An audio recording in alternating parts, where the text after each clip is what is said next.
and Flocka calls outnumber those of every other drug, combined.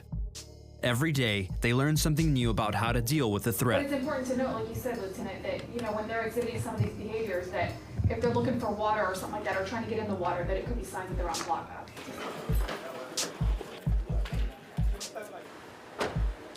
My name is Lieutenant Ozzy Tianga. I work with the Broward County Sheriff's Office. I have almost 20 years experience here with the Sheriff's Office. We're currently headed into one of the areas greatest plagued with street-level Flocka use. In the first 16 months since it surfaced, Flocka has taken the lives of 61 people in Broward County alone. We get back-to-back calls in these areas about individuals experiencing excited delirium. We execute a lot of search warrants, make a lot of arrests of drug dealers in this area. Before too long, officers stop this woman and find her to be in possession of drug paraphernalia associated with Flocka use. Commonly used to smoke crack cocaine. You can smoke Flocka out of it. Unfortunately, it doesn't have the drugs needed to take them to the jail, but we obviously know what they're doing. Here you go. U.S. dealers buying Flocka directly from China benefit from a much simpler business model. This drug simply arrives by mail, a trend which is disrupting the more complex way traditional cartels do business. There is no protocol, there's no rite of passage to become a synthetic drug dealer. This is different. They get it from the internet. They don't have to have a family member who's embedded in the drug culture for many years. They get to become an overnight drug dealer. And combating them and finding these individuals that are distributing these drugs is one of our greatest challenges. There's a guy in the women's bathroom, and then people are there smoking Flocka. Yeah, they're dispatching a 57 on Main. You guys want to jump on that? I'll respond as well. Just received a call from a complainant saying that several individuals may be smoking Flocka in a bathroom at a park. Many Flocka-related calls originate from members of the community who recognize the drug's pungent smell and are well informed about its dangers. The surveillance units have seen somebody leaving, matching the description, so we'll go check the bathrooms while they go out with them and see what happens. Since officers know how unpredictable and violent people under the influence of Flocka can be, multiple units arrive on the scene. Broward law enforcement doesn't take calls about Flocka lightly.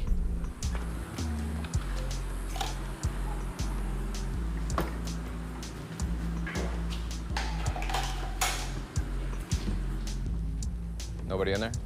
Did Lee go out with somebody? I don't know. Yeah, I think they're out with someone over there. You look like you with the right people. Well, we got a male and a female over there and a male and a female over there. They both came out of the area, so we don't know if they were together and split up. Coming up, Cody immerses himself in a Florida addiction center, but the challenges he faces are daunting. This is a serious business. And officers in South Florida continue their investigation as they try to halt the spread of a dangerous new synthetic drug called Flocka. What are you doing, stretching?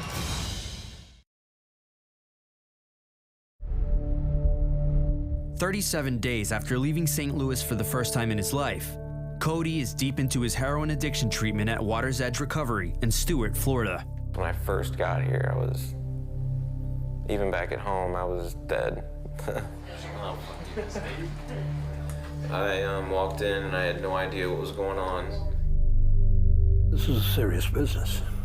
This is a matter of life and death. I don't care what anybody says. And a guy like Cody, 24 years old, having nothing to look forward to, come on. Lou Agudo, the program director at Water's Edge, understands Cody's struggles as well as anyone.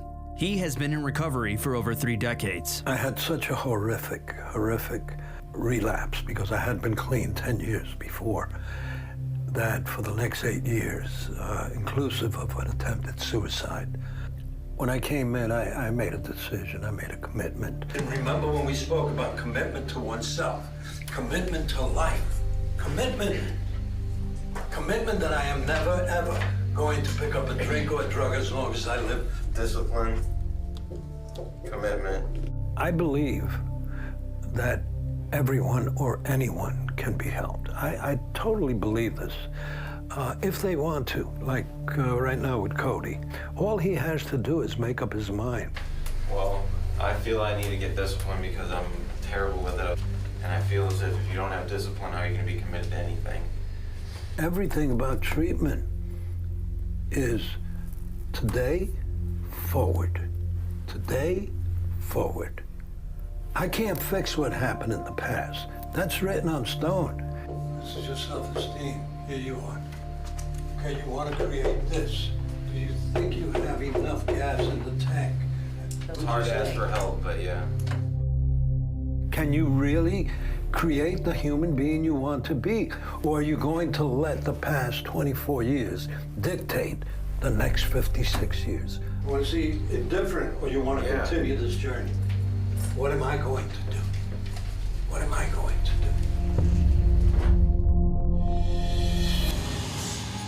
In South Florida's Broward County, Officer Tiengas responded to a call from a member of the community who has spotted 2 suspects smoking the new synthetic drug, Flocka. All units, we got 2 suspects. With Flocka claiming so many lives throughout the county, officers treat every case like a potential overdose and are eager to find the suspects.